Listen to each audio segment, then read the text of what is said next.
మీ వార్డును, మీ నగరాన్ని మార్చుకోవడానికి ఏకైక అవకాశము సరైన వ్యక్తిని మీరు ఎన్నుకోవడం. కాబట్టి సరైన వ్యక్తిని మీరు ఎన్నుకునే విధంగా చూడండి. గత రాజకీయ జీవితం ఎలా ఉంది, గతంలో ఒకవేళ గెలిచిన వ్యక్తి లేదా ఓడిపోయిన వ్యక్తి, లేదా గతంలో ఎన్నికలకు సంబంధించి కానీ రాజకీయంగా అనుభవం ఎలాంటి అనుభవం ఉంది, ఆ కుటుంబం ఎలాంటి నేపథ్యము, తను ప్రజలకు పనిచేసే వ్యక్తి లేదంటే ప్రజలను ముంచే వ్యక్తి అనేది కూడా ఈసారి ఆలోచించాలి. మన సర్పంచ్ ఎన్నికల్లో దాదాపుగా ఎక్కువ శాతం కూడా యువత ఎక్కువ మంది వచ్చేళ్ళు. ఇది చాలా మంచి శుభపరిణామం. ఎందుకంటే దేశానికి వెన్నెముకలు పల్లెలు, గ్రామాలే.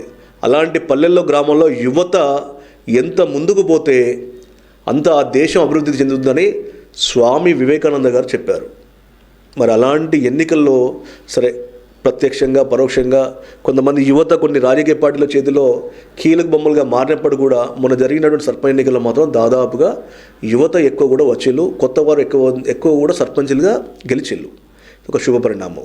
ఇక ముఖ్యంగా ఈసారి మున్సిపాలిటీ సంబంధించిన జరగబోయే ఎన్నికల్లో కూడా మేము అందరి టీవీ పక్షాన పిలుపునిచ్చేది ఒకటే, యువత రాజకీయాల్లోకి రండి, మీ వార్డును మార్చండి, మీ నగరాన్ని మార్చండి. రాజకీయం వేరు, మీ నగరాన్ని మార్చుకోవాలన్న ఆకాంక్ష వేరు. ఆకాంక్ష ఉన్న వ్యక్తి, ఆలోచన ఉన్న వ్యక్తి ఆచరణలోకి పెడితే చాలా బాగుంటుంది.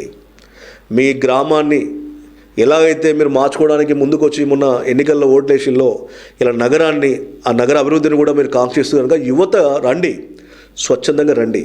లేదు ఏదైనా పార్టీ మీకు టికెట్ ఇస్తా అంటే తీసుకోండి, తప్పేం లేదు. కానీ డబ్బులు పెట్టి ఎన్నికల్లో మళ్ళీ ఓట్లు కొనే రాజకీయం మాత్రం చేయకండి. మరి ఈ రోజులలో మేము డబ్బులు పెట్టకపోతే గెలుస్తామో అనే అనుమానం కూడా రావచ్చు. ఖచ్చితంగా గెలుస్తారు. ఎందుకు గెలుస్తారంటే మీరు ఇవ్వాల్సింది హామీ కాదు, ఒక భరోసా ఇవ్వండి. మీ వార్డును ఎలా మీరు మార్చబోతున్నది ఒక చూపించండి వాళ్ళకు. ఎందుకంటే ఓట్లు అనేది ఏమైందంటే డబ్బులు ఇస్తేనే ఓట్లు వేస్తాము అనే కాడికి వచ్చేసింది. ఇది రాజకీయ నాయకులు తమ తమ స్వార్థం కోసము, తమ రాజకీయ ప్రయోజనం కోసము ఓటర్లను అమ్ముకొని కొనే వాళ్ళ లెక్క చిత్రీకరిస్తూనే ఉన్నారు. కానీ మీరు వాళ్ళకు అర్థమయ్యేలాగా చెప్పండి. చెప్పి కనుక మీరు మీ యొక్క నగరాన్ని, మీ యొక్క మున్సిపాలిటీని అభివృద్ధి చేసుకోవడానికి వస్తే మాత్రం అందరి టీవీ మీకోసం చేయడానికి సిద్ధంగా ఉంటుంది. కాబట్టి జరగబోయే మున్సిపాలిటీ ఎన్నికలు చాలా కీలకమైన ఎన్నికలు కాబట్టి యువత రాజకీయాల్లోకి రావాలని మేము కోరుతా ఉన్నాం.